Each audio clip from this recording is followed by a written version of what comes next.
Well, well, well. Good morning, Slop Nation, and welcome to Slop Chop. This is a new podcast hosted by myself, Harvey Mulvihill. It is about the happenings of the internet, and it is your one-stop shop for slop. Welcome back. Welcome to the newcomers. Appreciate you guys joining me, tuning in to another wonderful episode of this beloved podcast.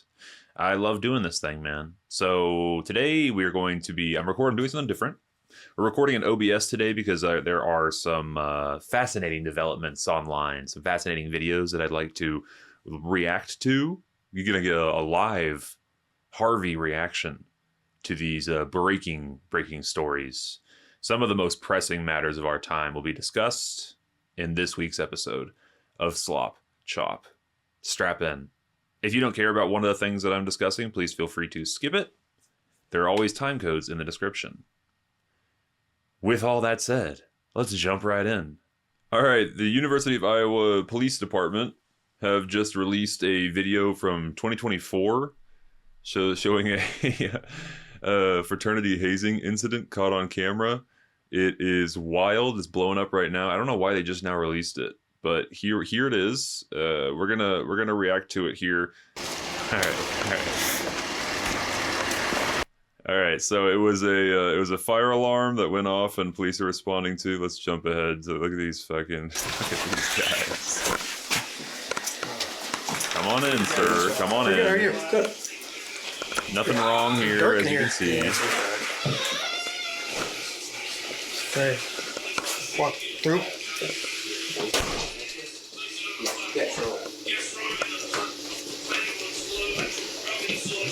They got Rick and Morty playing on the fucking TV as the cops come in. Homeboy's shirtless on the fucking stairs. This is fraternity life right here. This is what it looks like. I was in a fraternity in college. This is the vibe.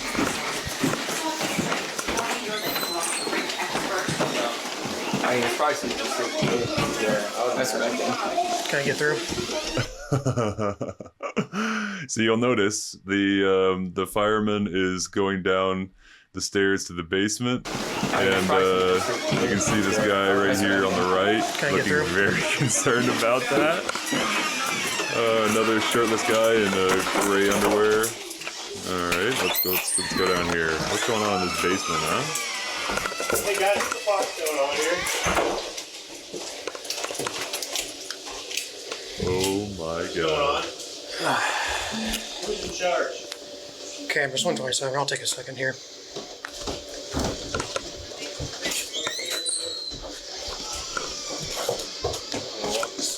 Yeah, I'll definitely need 133 here. This is the alarm here. All right, who's in charge?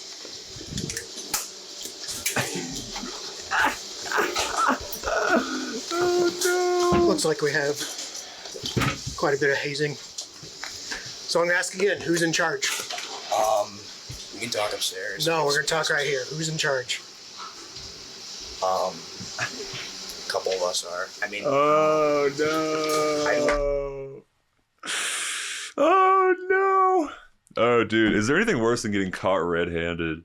It hasn't happened to me in a long time. I kind of cleaned up my acts, but dude, there's nothing fucking worse than getting caught doing something you know you're not supposed to be doing by the worst possible person to be catching you. I might tell a story here, sloppers. This could be a fun little walk down memory lane. Might be questionable to tell on the pod. I don't think so. It was a long time ago. So, in high school, I was a bit of a. Oh man. This is questionable for a couple of reasons. A, my fucking father, my dad, just started listening to the podcast. Oh God. It's so strange when you have a parent listen to the thing that you do. But he was like, "Hey, I'm driving to the ranch. You want to send me would you mind sending me your podcast? I'd like to take a listen." I was like, "Oh no." Okay. I mean, it's out there. It's public. I hide it. So here it is. Shot it over to him. And he actually had some, he listened to 3 episodes and he had some very nice things to say, which is really sweet. But it doesn't change the fact that it's very nerve-wracking now that I know that my father is going to be listening probably to this right now. That's beside the point. It's just, a little personal adventure for me. Something that I'm going to have to come to terms with is that my father is part of the Slop Nation now, is a slopper himself. And but anyway, here we go. Strap in. Strap in for this story. All right, so in high school, I was a bit of a degenerate. I kind of got, like I said, I cleaned up my act quite a bit. And I got all of my lawlessness out of the way over 10 years ago in high school. And I was a bit of I smoked a lot of weed. Smoked a ton of weed in high school. Maybe I'll just give you the whole timeline. So I had like a core group of friends in middle school, kind of like, for lack of a better term, the nerdy types, the band kids, as I coined them. And those were my friends in middle school.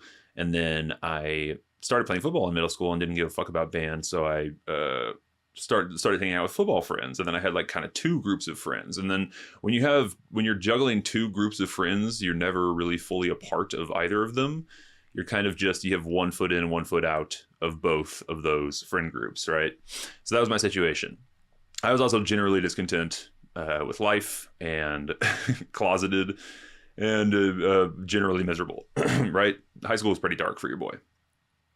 So anyway, and then sophomore year of high school rolls around and I discover marijuana.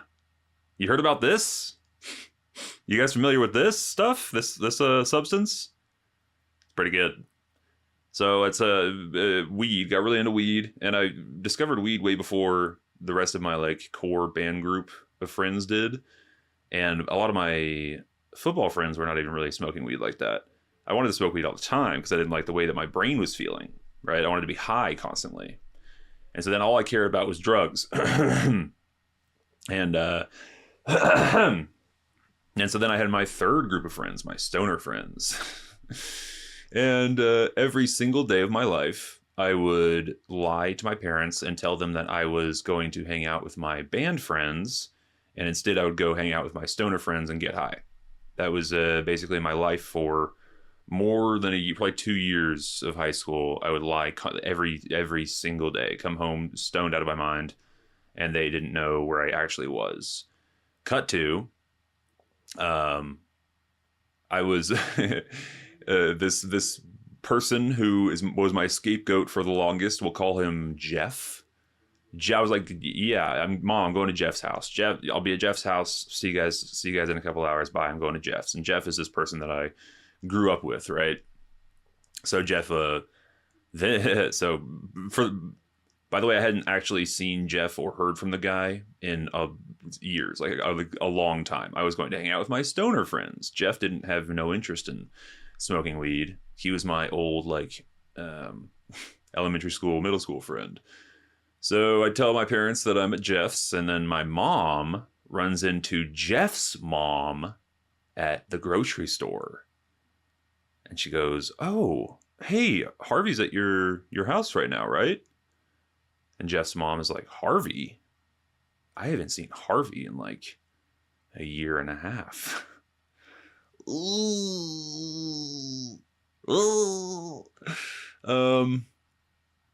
And I was fucking fucked. It was absolutely fucked. There's no... So my dad calls me, and I'm in some, godforsaken... I think it was a hotel room. We were getting hammered in a hotel room or something. And my dad calls me and is like, "Where are you?" I'm like, "I'm at Jeff's." "No, you're not. Where are you?" I was like, fuck. Come home right now. And so I start to head home. And I've been lying so long at this point to my parents that I just had this sort of the second nature, like just kind of expectation that I would figure out a lie in between the time it took me, from the time it took me to get from hotel room to home. I was like, I'll just come up with something. I always come up with something.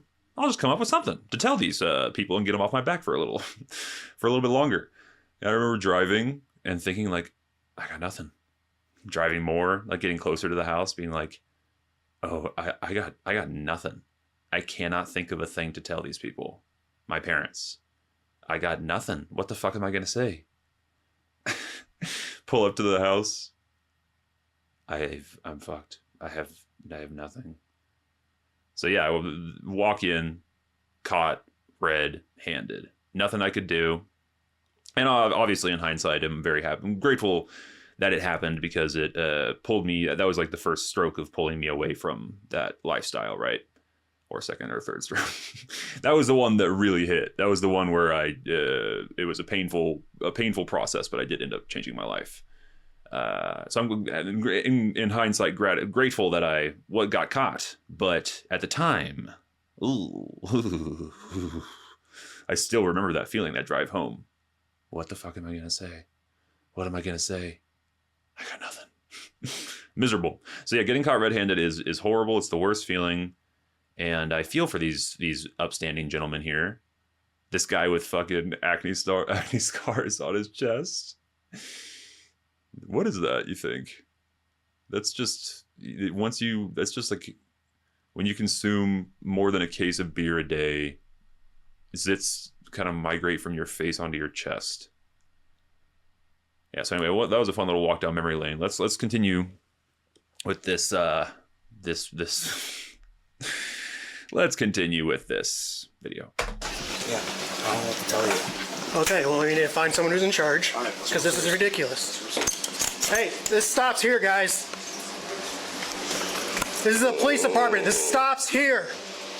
Who's in charge? They're upstairs.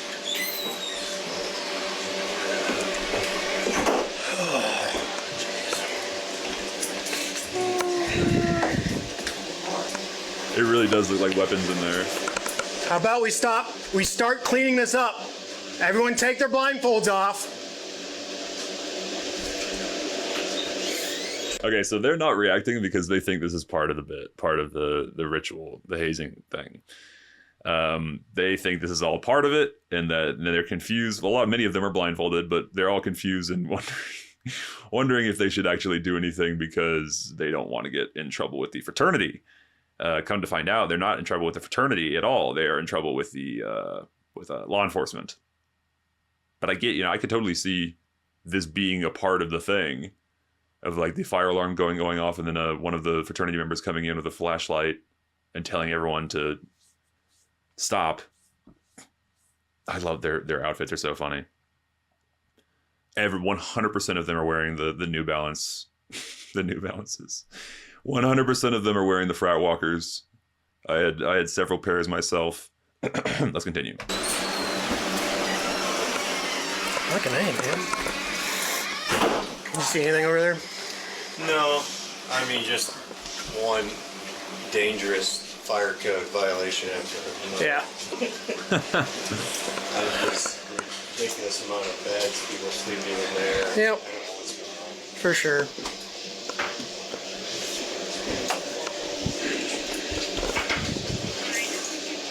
They're still just chilling. They're still not 100% sure. They're still not 100% sure what to do. Because, dude, when you're a pledge, you are just down for whatever. Like, whatever they tell you to do. They tell you to jump, you say how high. You know, you're not going to... you're never going to be the first one to walk out the room. No. Even if you are pretty convinced at this point that this is in fact the police and that this is a much more serious situation than originally advertised, you're not going to be the first guy to go out. Send fucking Billy Bob, the goody two-shoes asshole that no one really likes. There's always one of those. There's one in every fraternity. One in every pledge class. The kind of annoying, douchey guy that no one really likes. And all the actives pick on him extra hard, hoping that he'll crumble. But he doesn't have anything else going on in his life, so he really needs this. So he doubles down super, super hard and just ends up crying on the walk home. Like, that's really the extent of what happens to that guy. is that he gets through it just like everyone else does, but he sobs himself to sleep. And he doesn't have the support of his pledge class because no one likes the guy. It's brutal. That was my experience. I wasn't that guy. We all made fun of that guy. I was one of the good ones. No, I was on the outer rim of my pledge class. I was never in the inner fold. Much like most of my socialization throughout my entire life, I was always an outsider looking in, trying to be one of those guys, but not putting the work in, doing the bare minimum and expecting the results of someone who's there all the time. You know, showing up to exactly what they need me to do and only that, and then leaving as fast as possible and going to be alone, because alone is comfortable. Around people is difficult. All right, let's move on. 42, I'll take you as well. Look at this poor fucking guy in the front. Oh no. Yeah. Is he gonna make the move? All right. Let's place our bets here. Who's our first guy out of the room? I think it's gonna be white shirt, blue shorts guy. Just because he was unlucky enough to be stationed in the front there. And it's not his fault. He would fall on his sword for this fraternity. But he's not going to be able to, man, because of where they put him. It's luck of the draw, brother. Total luck of the draw. He just got put at the front of the room, and the cops are going to say, "You, come here." And he's going to have to do it. That's my guess. And the green shirt guy is going to follow behind.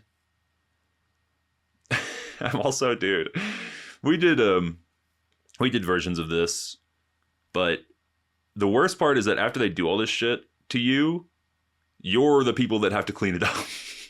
So like after they dump all this fucking mustard and mayo and food items,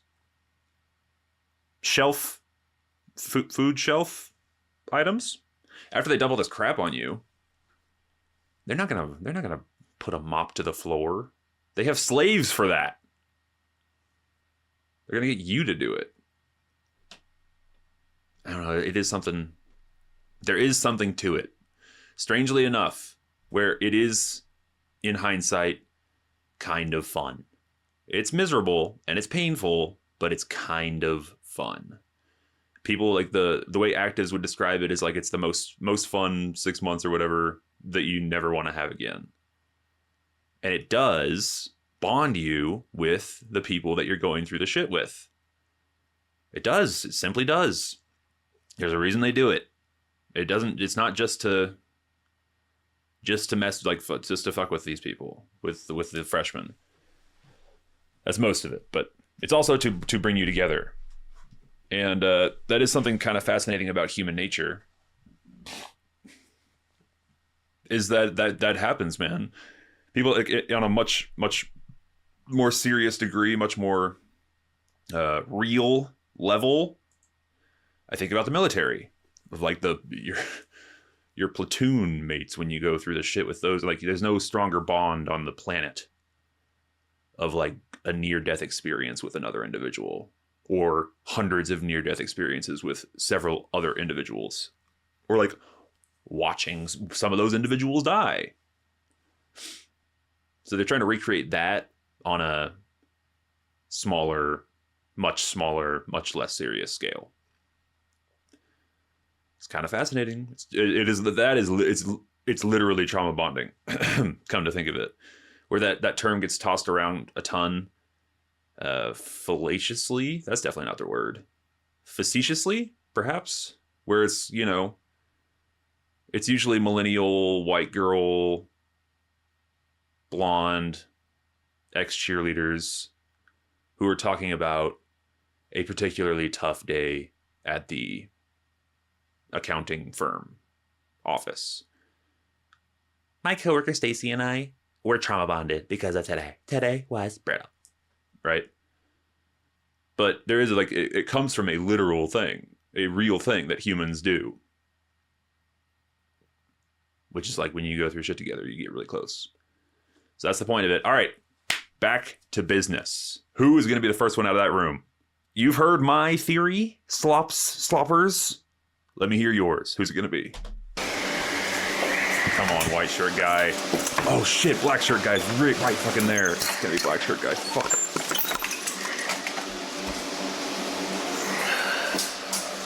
Place is a pigsty. Where are the slaves? Oh no, they're indisposed at the moment. Our lieutenant's coming, another officer as well. And they're all just still standing there. Yeah, right. Pretty clear. It's pretty freaking unnerving that none of them have spoken. The only voice that we heard from the pledges is some brave soul in the back when they asked who's in charge here. The guy goes, "They're upstairs." But the fact that none of them, like, you couldn't see any of the mouths move. It's very, like, this is classic horror movie shit. This is exactly what Weapons from last year. This is the vibe of that. Yeah, I thought so too. Guess not. Nobody knows who's in charge. This fireman here. Apparently not me. This fireman here. So you got your good old boy in the back who's talking about the health code violations, but this dude that's looking into the room right now, that guy was in a college fraternity 2 years ago. He got out of college, went into the fire academy. He remembers exactly what this is, and he doesn't. What he feels, he feels for these guys. He feels for them because he remembers and he knows how much shit trouble they're in. Of course, it's not going to be the pledges that get the brunt of this thing, but more than likely, and we'll do some research perhaps. Maybe we'll look into this, but I have to imagine that after this happened, the fraternity was promptly shut down. You don't get this level of coverage, this level of police enforcement to your, like, hazing ritual without it being a serious problem. A serious problem. You know what happened this night? They called the big dogs. It was probably an active who made the call, the president, who was like, "Hey," I keep wanting to say Jeff. Bill, it's by the way, it is 1:30 a.m. right now. 1:30 a.m. And one of the activists, the president, just makes the call to Bill, who's like the alumni dude, which, by the way, every fraternity has that guy as well. There's usually more than one of them. The super ingrained alum who has never given it up. He's never moved on. Fraternity still just is his life to this day, even though he's 70.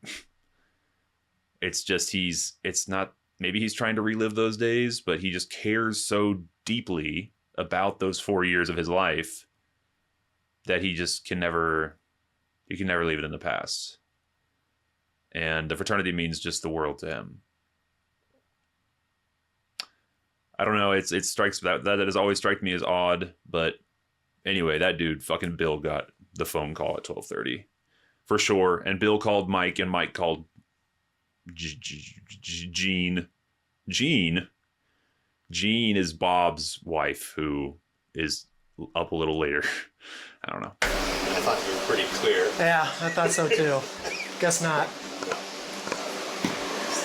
Nobody knows who's in charge. Apparently not me. Bet you guys are gonna chill here for a bit. Well, I just Or don't you want guys you to gonna- be by yourself. Yeah. I'm gonna wait for your people to get here. Okay. This is definitely more matter for you guys. Yeah. You guys good? No, you need to come down here. Okay.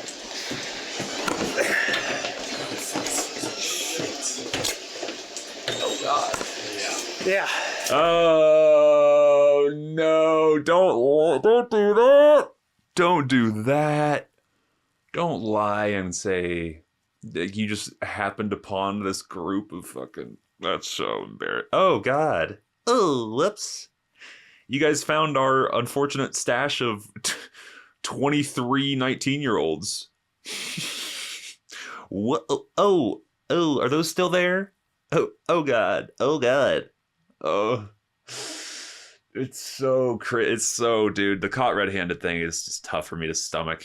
We're gonna push through here. I don't. Homeboys, We're bringing gonna a give it bush multiple, light. Commands to clear the room and get out of here, but no one's moving. I love that he's still Apparently just they're taking drinking this the pretty beer. Yeah, I guess. You in charge? Oh, put the beer down, you dumb fuck. Still haven't found out who's in charge? No one asked my house dad. Where's he at? Summit. Working on Summit. Summit. That's cool. So, So, you have obviously, someone else coming here? Is there yeah, anything I can do to lieutenant's help, coming. or- Okay, cool. Yeah. I'll hang by until next time. Appreciate it. Put the beer down, you dumb fuck. He's not saying anything to the pledges. He should go in there and be like, all right, guys, let's this is real. Let's.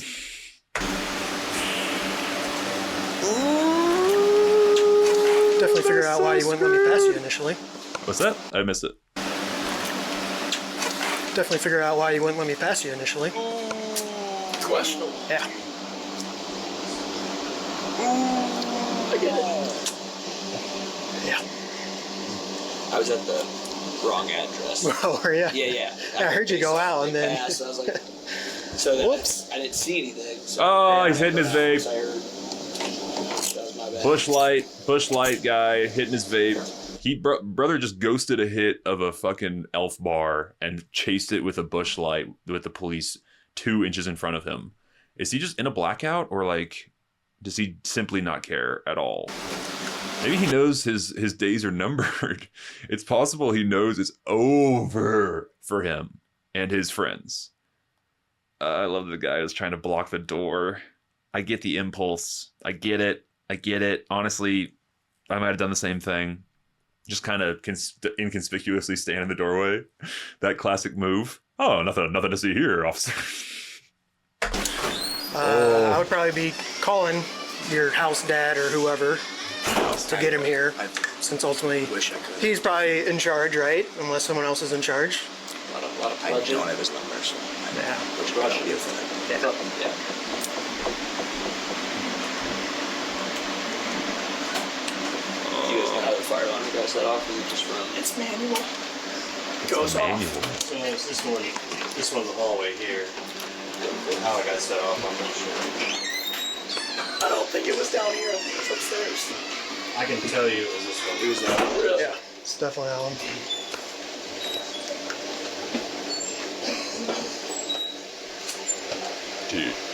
Dude, Kyler, do you have it's just Mike. Every like old fraternity guy is Mike to me. Dude, Kyler, do you have Mike's number? Bro, he's probably asleep. Bro, it doesn't fucking matter, dude. The cops are here. He's gotta come. We're so fucked. We're so fucked.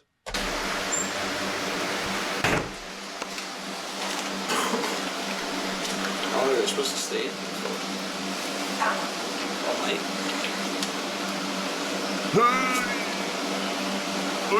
I mean, they are sort of doing the right thing in that they're not saying anything to the police officers here. They're protecting. They're doing the best that they can a little bit, but you need someone at some point to fucking break the ice. This guy drinking the beer is not the move. Could you just? Hey, listen, buddy. Do you mind putting the beer down? This is a pretty serious situation. It doesn't seem like you are taking this very seriously. You guys had to do this too, huh? You guys had to do this too, huh? Oh, Mr. Friendly, Mr. Nice Guy. I mean, it's not like you guys didn't know there was 15, 20 people down There it is. There it is, dude. It's not like you guys didn't know there's 15, 19-year-olds in your basement covered in mustard. Let's run that one back. Mr. Nice Guy makes a fucking an excellent and a very true judgment call there. Let's hear it again. I mean, it's not like you guys didn't know there was 15, 20 people down in your basement. Come on. Not that dumb. It's fine.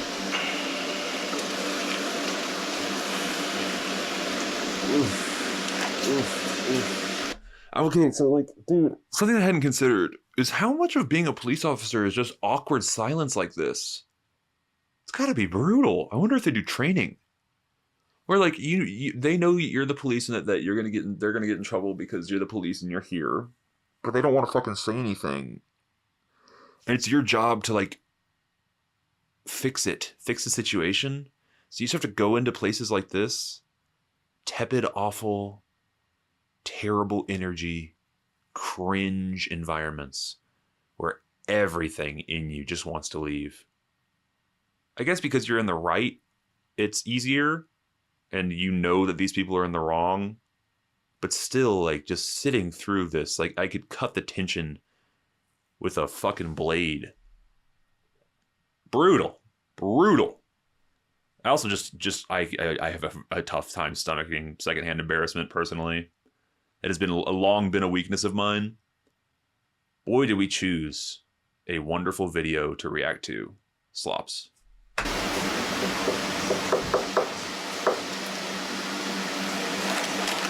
Just make the call, get him out of there, dude. Fucking hell. I don't know. First time I've encountered First it. time. Just tell them to leave. Tell the pledges to leave. What are they waiting for? And I'm getting a little frustrated that no one's telling me who's in charge of what's going on right I can here. help you out, but I'm not in charge. I'd like to help you, but I'm not in charge. Yeah. I mean, we asked you to call your house dad. You said Yeah. I don't have He's his number. working. Like, How do you not, he's your house dad. How do you not have his I number? don't live here. Okay, and what are you doing here? He's a living. He lives upstairs. Oh, so you do live here. He No, lives I don't Yeah. live here. Oh, the conflicting information. Your buddy here's saying different. Kill yourself. All right, you we're guys- about to leave. Come grab him real quick. Stay here. Yeah. All right. I'll He's come filling grab in. He's filling in his officer. Let's see him fill in his friend. So yeah, I don't know what we really do in this situation. Who's in charge of the house? Nah, I'm trying to figure that out, and no one's saying anything. All right. I told people to clear out, and no one's clearing out. So I'm pretty sure we have rules on hazing, right? Oh, yeah. Yeah. So apparently their house dad is at Summit, is what one of them says. Dude in the black shirt. Yeah. And then there's this guy in the white here. He's blazed out of his mind. But Blazed out of his mind. Hello. What's up? What's up? So my name is Lieutenant Carlson, University of Police Department. Who's in charge of the house? Our house dad's at Summit. Okay, we need him now. He's at Summit. Okay, can we get in contact with him? 'Cause here's the deal. From what I'm being told, this is like shutting down chapter type stuff. Yeah, no I need to shit. start talking with people now. It's 1 o'clock. Yeah, that's fine. Dude, I called it. 1 o'clock in the morning. Can I call Summit? Yep. I'm not calling Summit. I have no contact with Summit. You hear not being very helpful. no, they're Nobody not. in here has any way to contact the guy that's in charge of this house. This is all going in the report, man. So we're only making this situation that much worse. I have no contact. Okay, we need to find somebody that does. No one does. He's a house dad. No one does. Aren't you all supposed to have contact with him? I never see him. What's his name? Eric. Eric, you don't know his last name.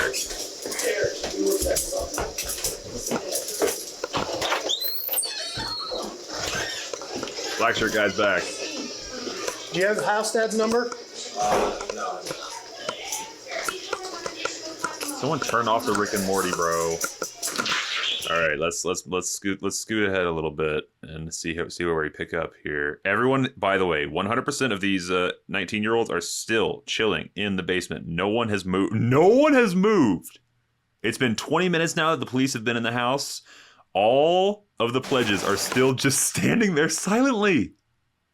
It's fucking crazy. All right, Jose, can you step over here? What? Oh, don't block the fucking door, you idiot. It's over. What are you, fucking stupid? Why? He's trying to create like a physical barrier between the pledges and the police. I don't think it's gonna work out for you, buddy. Talk to these people in here. I need you to step over here. I'll step inside. Oh, you What? suck, dude. You fucking idiot. You suck. Is anyone in here that needs medical attention? Is anyone here that is against their will? Is there anyone here who is not participating in this? I.e. a leader? Is there anyone with any sort of physical injury?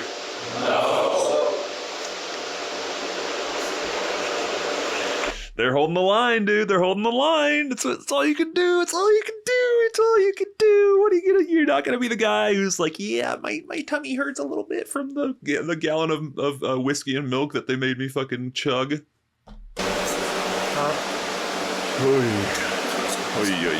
Oh yeah, we gotta go.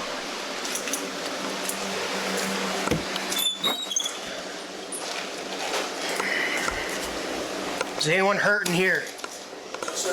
There are more Is people anyone in there. not involved in this? There's here? more people in there. I.e. looks like you have a shirt on. Looks like you have a shirt on. How about you two come over here? Yep. You in the gray shirt and the other shirt. Well, he looks like he's involved. So yeah, both of you come over here. And follow me here.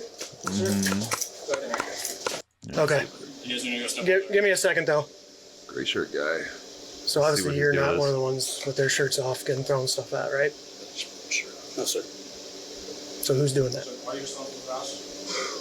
me, sir. Oh, okay. We got some Someone accountability. We got some accountability. Like me, sir. That'd be me, sir. That's not what I asked. I'm not sure who's. Go ahead on two.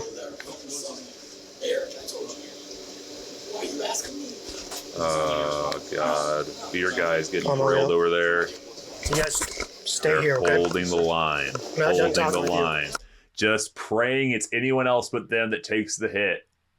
Praying it's anyone else. It looked like that dude right there, blue shirt guy, was about to come around and like take accountability. All right, we're going back. We're gonna go powwow outside with the other officers to see how this goes. So we're asking for the house dad or someone in charge to reset the channel. Nobody knew who you were, how to get in contact with you. Yeah. So I know This is how my- to reset the panel. Usually I do it with the breakers. How you doing? Good, hi. I think that's. Is this Eric? Is our I house think dad? we're good there. I think Fire said they were able to get it reset, so I think our think system so. is back to normal. All right. Now the main concern is going to be the hazing issue, and your basement has a considerable amount of like standing beer Okay. and liquid. Who have you talked to anybody? I got Talked to a few people. We're just trying to get it sorted out who's involved and who's kind of leading the thing. No one's really being forthcoming on that. There's a guy in a white Iowa sweatshirt that's being a little difficult. He says he lives here, but he doesn't live here. And then we got two others, I think, that are involved with kind of leading it as well. So All right. I'm just trying to figure out. I gotta give my boss a call. The guy who owns like, Sure. the guys who So have me do this. I guess here's kind of where we stand.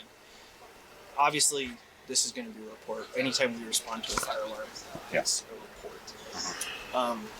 The concern is now what is perceived to be a very significant hazing event. It sounds like it. Yeah. All right, And yep. that's going to be included in our That's all you report. can So do. Okay. It looks like our dudes are filing out. Yeah, someone's coming. Thank you. All right, we're going back to the basement. We contacted House Dad. House Dad is here. Are these our pledges? Okay, our pledges are out finally. Everyone's fucking What's up? I was happening. gonna ask those two guys questions, but then they all started falling out. They left. No one left. I stopped them. Oh, sorry. I misunderstood. Did you pull these guys out? This guy. This fucking guy. The smile. Are you there? Did you pull these guys out? No, I went to go talk to those guys, and then they started coming out. So Why do we come funny. So I said that. I said they should come out. You said it? I did. So you're in charge. Not Even though in you said charge. you're not in charge. Not in Oh charge. god, I said, fucking "Don't go to the hell. And that's where they sleep? They're new live-ins for the next semester in the spring.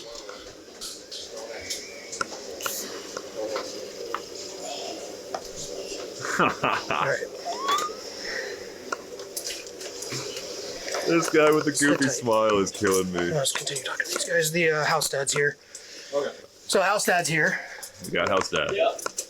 He doesn't seem too happy, nor would I, right? Oh, they got So again, they've got actual beds. He doesn't seem too Place happy, to sleep, dude. nor would See, I. this looks chill, man. This whole thing's being blown way out of proportion. They have beds, bro. They got air mattresses. They get to sleep. Dude, that is a luxury. Right? So again, I'm gonna ask you, what's going on tonight? What's going on tonight, everyone? Nothing. I mean, there's Nothing. Fuck you. Fuck you. Let's scoot on. Let's scoot on. You're Let's scoot on.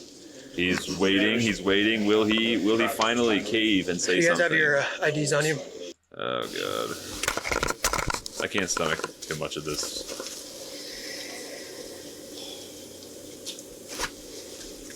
Just the silence. Yep. And they're, I already go up these stairways. And Yep, it's that's- at the top of the stairs. perfect. Yep. I like that. And they should all be there. There should be no one back here. Yeah. Unless I'm missing someone Let me underneath. check the kitchen. Make sure this is the kitchen right here. Oh, yeah, I did see there was two with you. there's the guys inside. Let's I have skip- them let's all skip downstairs ahead. in that basement cleaning right now. Okay, we can go.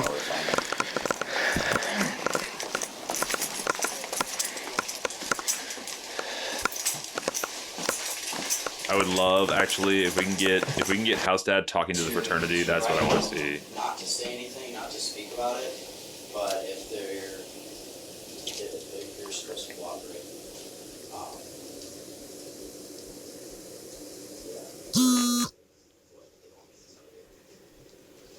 Told not to say anything, not to speak about it.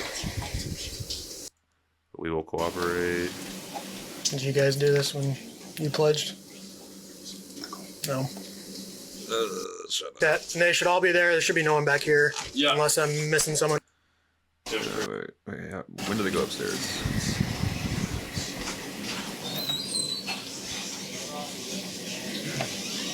Okay, I'm gonna. This door, yeah, that should stay open. Alright, so everybody, you're gonna walk, talk to Officer Ford. That's gotta be House Dad. Confirm that you have no injuries. Sorry, what was that? And that you guys can all go home. So Officer Copy, Ford, sounds good. everybody that was, he wants everybody that was in that room to walk upstairs and confirm that they don't have any injuries. Perfect. And then, does that sound good with you? That sounds awesome. Okay. Yep. And I already go up these stairways. And Yep, it's that's- at the top of the stairs. perfect. Yep. I like that. And they should all be there. There should be no one back here. Yeah. Unless I'm missing someone Let me underneath. check the kitchen. Make sure this is the kitchen right here. Oh, yeah, I did see there was two with. Kitchen. It looks much more like a dormitory. It looks much more like a bedroom. What are all these strange air mattresses and pillows and blankets on the ground? Perhaps it's for the 30 fucking people that you have sleeping here. Kitchen. Very funny. You guys, at least, in the kitchen, right? Yeah. I believe so. Yeah. So we're gonna walk upstairs. All right, well, I like that the blonde guy is taking control of the situation, actually telling people what to do, because no one else is doing that. Copy. Oh, sorry. These guys probably can't see.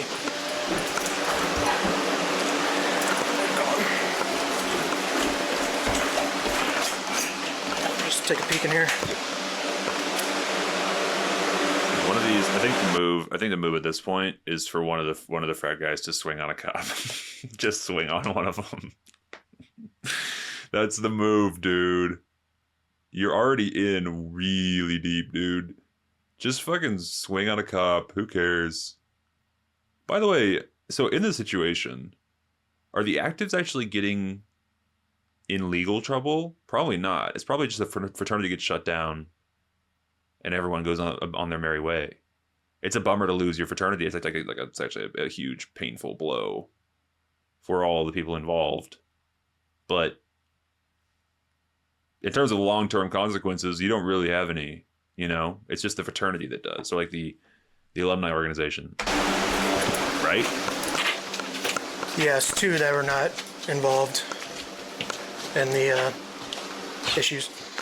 Issues. And then All right, let's talk to these actives now. All the pledges you are down gone. here, or to follow up with everyone who was here. I understand. For that. Just go confirm it with LTA. Yeah. It's going to be our best route to go. It is funny that every fraternity house looks basically the same.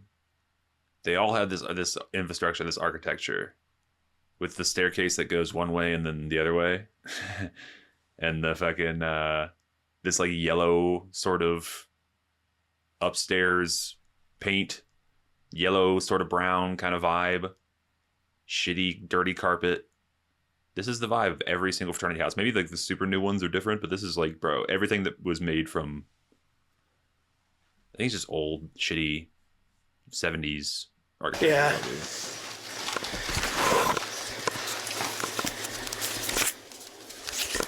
These guys are fucked. Alright, let's scooch ahead a little bit. Thank you. Appreciate it. Yes. Here's the back for you. Thank you. Where we at? 6 minutes. 6 minutes.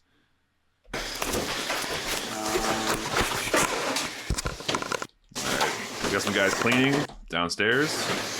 I swear I'm trying. First time they've cleaned in a couple years. Usually it's the slaves. No, I think I we're gotta very run good. back. I could come back in an hour if you guys are still. What? Huh? Where are you going? No, I believe you. I believe you. Wait a minute. Is House Dad drinking a fucking beer too? I swear I'm trying. No, I believe you. I believe you. So, Lieutenant Derek has my number. Do you guys need me for anything else? I think we're gotta very run good. back. I could come back in an hour if you guys are still doing Yeah, I business. think we'll be fine. Why is he drinking a beer?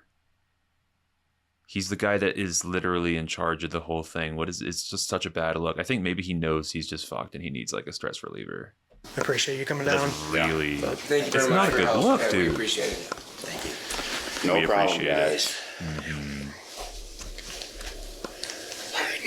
Also, where are you going? It's 1 a.m. You could swing back in an hour. What exactly is the situation? Where are you? You know what I mean? Maybe he needs to go talk to some other alumni or something. But Yep. Yeah, you're bizarre. good. Thank you.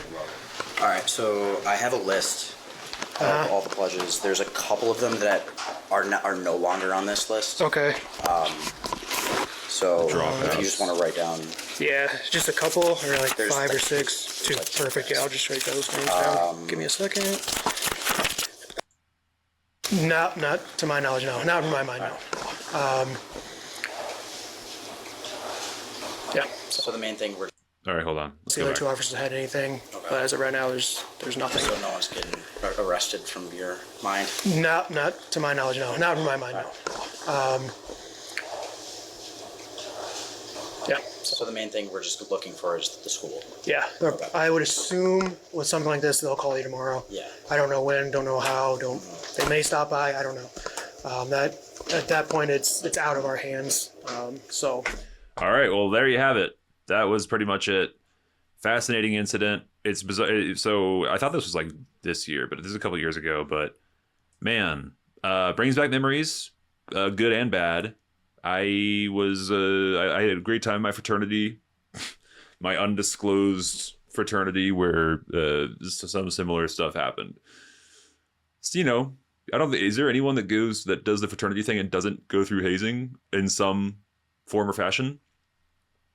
That's part of it, bro. It's what you sign up for. So it's just the getting caught thing. It's like everyone and their mother knows that fraternities haze.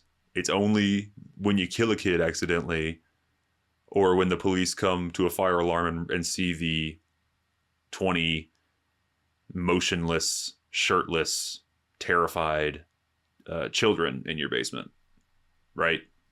That are covered in mustard and mayo and shit. That's when it becomes a problem. Much like pretty much every, I don't know, movement or something, Me Too. Like, everyone knows it's happening, but it's not really an issue until you get caught or until a lot of people start saying something. This is a terrible analogy. A terrible analogy that has no substance to it. Cut that. I don't know, man. It's a fun time. I encourage you, if you are going into college, to do the fraternity thing. People will don't like it because you're paying for friends or whatever, but it's great. It's a good time, man. I enjoyed the hell out of it, and it's fun. You know, hazing's also kind of fun. It's miserable in the moment, but it's fun. Shouts out to White Shirt Guy for taking charge. I mean, he kind of had to because he's the president. Poor bastard will not have a job this time tomorrow. His house will be... It's gonna implode. It's gonna be rubble in 24 hours. Just a giant wrecking ball through the front door. Signed off by the president of the university. Just standing there like smoking a cigar. Just shaking his head. Wrecking ball. That is the future for these upstanding gentlemen. But God love you to the University of Iowa. Whatever fraternity this is. RIP. It's fucking gone now. I can pretty much guarantee it. Well, that was fun though. Moving right along. All right, we got some information on what happened to these gentlemen. The university hit the chapter with a full suspension until July 2029, the longest in recent Greek life history. Yeah, suspended for 5 years. Fuck. It's like an entire generation of people. College generation, you know. National organization revoked its charter while expelling those involved. So everyone in that house got expelled. White shirt guy got expelled from Iowa College. Black shirt, t-shirt guy is fucked. Everyone is fucked. So yeah, the consequences are actually worse than I initially thought. All right, what have I been watching? What have I been watching? I'm glad you asked, Sloppers. The answer is Andor still. Rewatching Andor, halfway through season 2. It remains just the best thing. Just the best thing. It's just the best show, man. It's the best show, and I love it. And I will update you, I guess, again when I finish it again. My buddy just finished it, who watched it for the first time. I got to freaking goon with him over the end and how incredible episode 10 is. Episode 10 is so fucking great. I cannot wait to get back to episode 10. Oh, man. I also watched Flight. Flight, Denzel Washington. 2012. A Robert Zemeckis joint. This, kind of a fascinating rewatch for me. The movie is like, it was marketed as the plane crash movie, right? And it's really, I mean, that's like your inciting incident, but 90% of the movie is just about alcoholism and depraved, the insanity of the alcoholic disease. It's like a great movie about recovery, actually, which I didn't remember. This might be Denzel's best performance. He's fucking amazing in it. He plays drunk better than any other guy. He plays like also the different levels of drunk. Like he plays shit-faced incredibly. He plays mostly hammered incredibly. He plays coked up incredibly. I guess like the main flaw in the movie is that you have John Goodman, who is like the drug dealer friend of Denzel, and they seem to think that he's hilarious, and they like play quirky music every time he comes in and gives Denzel his drugs. He doesn't say one funny thing the whole fucking movie. So that's like the biggest flaw, I think. But mostly it's great, man. That's good. That's good. It's worth watching though if you missed it, because it's about recovery. Not your typical plane crash film. And then last night I watched Don't Worry, Have Fun, what's it called? What the fuck is a goddamn motherfucking film called? Good Luck, Have Fun, Don't Die, by Gore Verbinski. Gore Verbinski is straight up one of my favorite directors working. He hasn't made a movie in quite some time.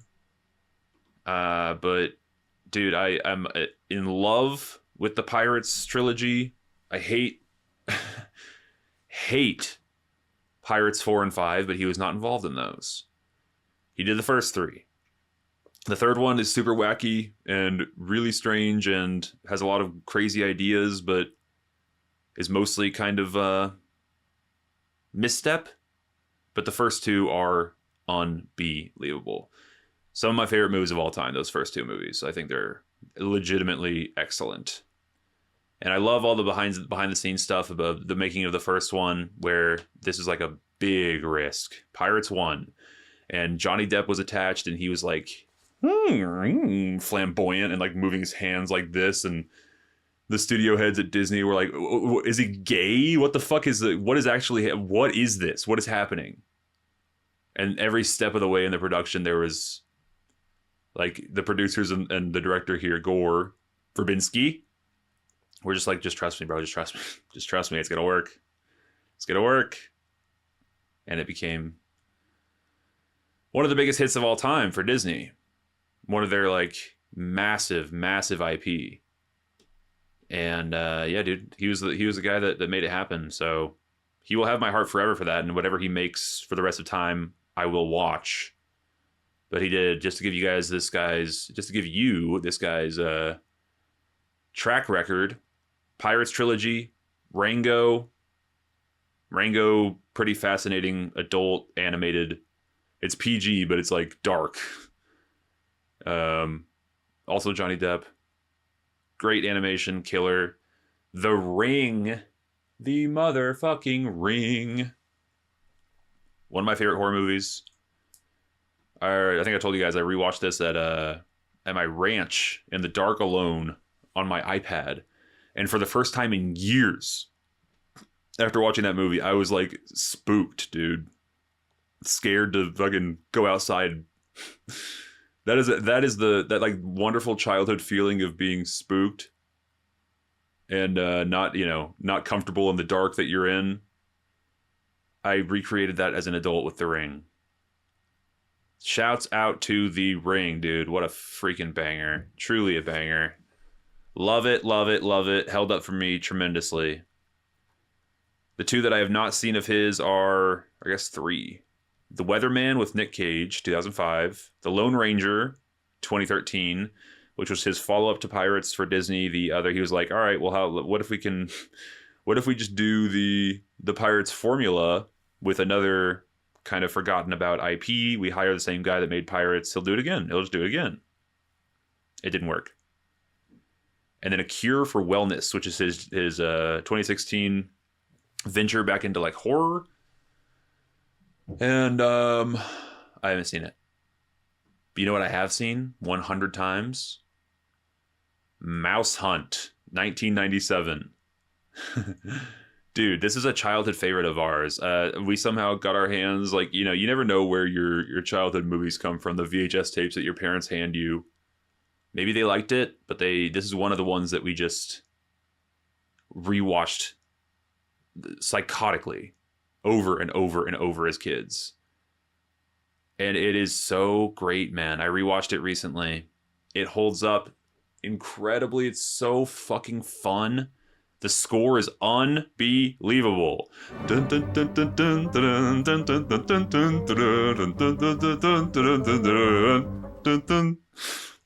Crazy movie. What did I say? Yeah, it's like it's a mixture, or it's like Home Alone meets A Nightmare on Elm Street. That was the vibe. It's extremely dark. It's a dark comedy. The only real problem with the film is that it has a goody two shoes, cutesy Hollywood DreamWorks ending, but I cannot fault the film for that because it's a kids movie, bro. It's PG. But if 95% of the movie is dark and weird and creative and hilarious, then I will happily look past the sweet, dreamy, schmaltzy ending. The practical stuff in this movie is insane. It's insane. This was just like one of his first movies too, 97. Bro, what an absolute banger. I fucking love it. I can't believe I don't own this on 4K. It's probably not out on 4K, that's why I don't own it. But I will eventually. No, it exists. All right, I'm buying this. I'm buying this today. Yeah, shouts out to fucking Mouse Hunt, dude. I would watch it again in a heartbeat. Loved it. So yeah, dude, like the man just has my heart. He has every movie of his that I have not seen, I will see. It's on my watch list. And let's get around to this most recent outing in theaters right now. It's called Good Luck, Have Fun, Don't Die. And if you've seen the trailer, you know the premise. Premise is Sam Rockwell comes into a diner, and he's got all this crazy shit on. He's got like a wild, ridiculous outfit, and he's like, all right, everyone, I'm from the future. All this goes horribly wrong. I'm here to save the world. I need some of you to join me. Right? There's your premise. And it's like, from moment one, dude, the first moment of the movie, you see the style. He is such an eye for creative shots. I wonder if his DP, like, because all of his stuff is so impressive, I have to imagine that he's the guy that's choosing a lot of these shots, or maybe he just works with the same DP for every movie. I don't know. But he does this thing where, like, the first 3 minutes of the film are dialogue free, and it's just close-up shots of all the stuff, of all like the little innocuous things that you'd see in a diner. Like, you get a close-up of the lady holding the tray, and then a close-up of like a hand on the table, and like another person trying to touch that hand, and then she pulls away. You see like the Heinz ketchup bottle kind of dripping red. Just little like fascinating close-up shots that are immediately interesting. And again, you can immediately, like, all right, we got a talented director here. Unfortunately, he didn't hire, but whoever wrote the thing, Matthew Robinson. Let's look up this fucking guy. Oh no. Scriptwriter has done a whole bunch of bullshit, man. A whole bunch of bullshit. Did a movie called Love and Monsters 2020. No clue. This is a fake movie. This movie does not exist. The movie simply does not exist. You cannot prove to me that any human has seen this. The Invention of Lying. Remember that? Ricky Gervais, Louis C.K. We all saw that because of the premise. The premise is great. The movie sucked. Premise is great, though. World where no one has figured out that lying is a thing, and then someone just decides not to tell the truth for the first time. Yeah. Of course, it turns into Ricky Gervais atheism slop. Yeah. And then, of course, how can we forget? Dora and the Lost City of Gold. The Dora the Explorer live-action film from 2019. So you hired the guy who wrote these three fucking things, or alternatively, probably he just wrote a script and they bought it. The script is bad, bro. That's what I'm trying to get at. And I've said it before and I'll say it again. You can have all the style on Earth. You can have so much incredible talent behind the camera. And if you have a mediocre script, it all just falls to shit. The script is the most important element of the film by far. By far. You could just, if you have an excellent, really interesting script, everything else can be shit, and it could still be compelling. My favorite example of this, movie called The Man from Earth. I do not remember. Let's actually just Google it. 2007. Sci-fi / thriller is what it's deemed as. What it actually is 8 people in a room talking. And it is one of the most exciting, fascinating films I've ever seen. I have a copy on my wall, on my shelf over there, signed by the whole cast. I love this movie. It's fascinating, beyond gripping. It is shot on like a digital HDLR potato camera. It looks like shit. It looks bad, bro. The direction is middling. There's some good blocking. But like what it really comes down to is like, it's just the script is so great that's all you need. It's all you need. You don't need anything else, man. I might rewatch that tonight. Holy shit, I love this movie. So yeah, man. It's pretty great production design, pretty impressive. What was wrong with this film? Pacing was off, dude. Pacing was bad. Logic was bad. Script was bad. I didn't care about any of these characters. All I cared about was the plot. It's like the promise of the plot. It is dark as hell. It's fucking really dark. There's a massive part of the movie is about school shootings. School shootings are like a key element in this film. Hilariously, so Michael Pena is Michael Pena, right? I'm not being racist. Yes, Michael Pena and his girlfriend are school teachers, and they're in the fucking teachers' lounge. They're in the teachers' lounge, and they're like, "My God, these kids and their phones! Like, is there a rule or something that they can't be on their phones in the class?" And the guy's like, "I understand your pain, man. It's brutal." The guy, one of their friends invented this like jammer for telephones. They like fire a jammer at these kids' phones so that they'll pay attention for 30 seconds or so. That's funny. But then they're all in the teacher's lounge, and the alarm starts blaring, and all of them are like, "God damn it." Michael Pena's new, and he's like, "Oh, what's going on? What's going on?" He's like, "It's school shooting." And they just kind of like walk over to the emergency room, and then all the kids are huddled. They're just staring at their phones. That's funny. The other element is that during that school shooting, one of our other main characters loses her son. Her son gets killed, and she's at the school the next day filling out paperwork, and these other three women come in, like these, like, you know, Highland Park high heels glitzy women come in. They're like, "Oh, honey, was this your first one?" "Yeah, the first one's tough. The first one could be really hard."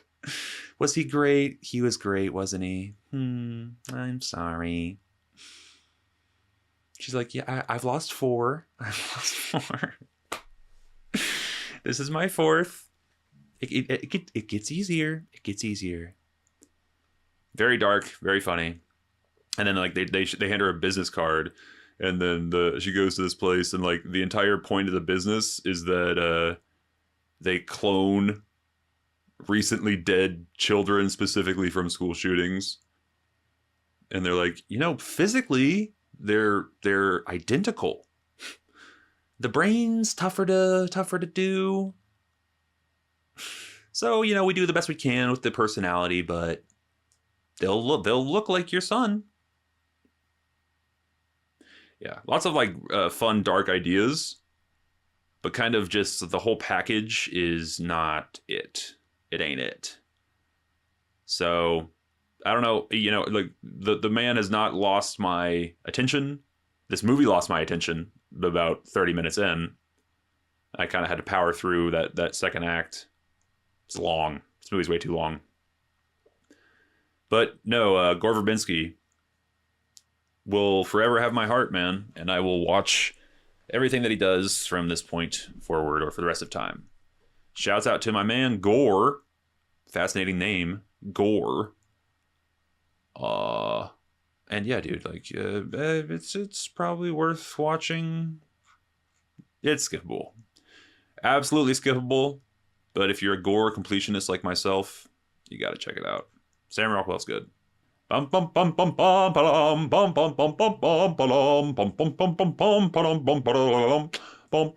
might have someone come in and try to explain to me Clavicular next week, because I'm seeing so much of this dude and I do not know what his deal is.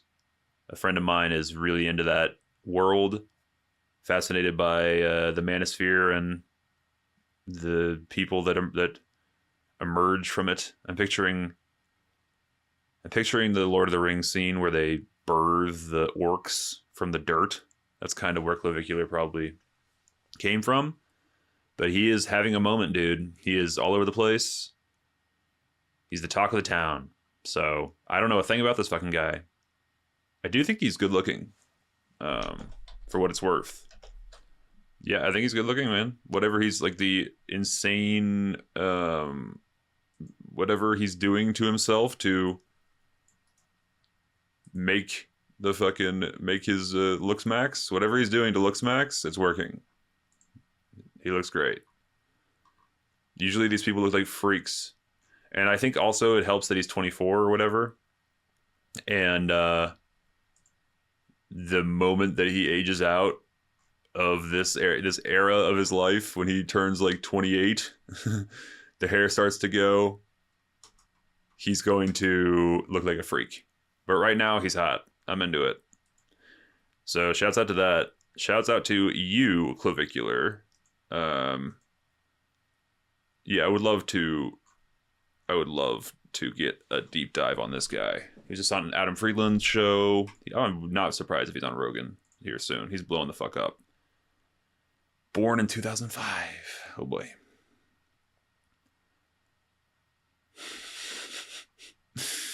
Using meth to stay lean. Yeah, all right.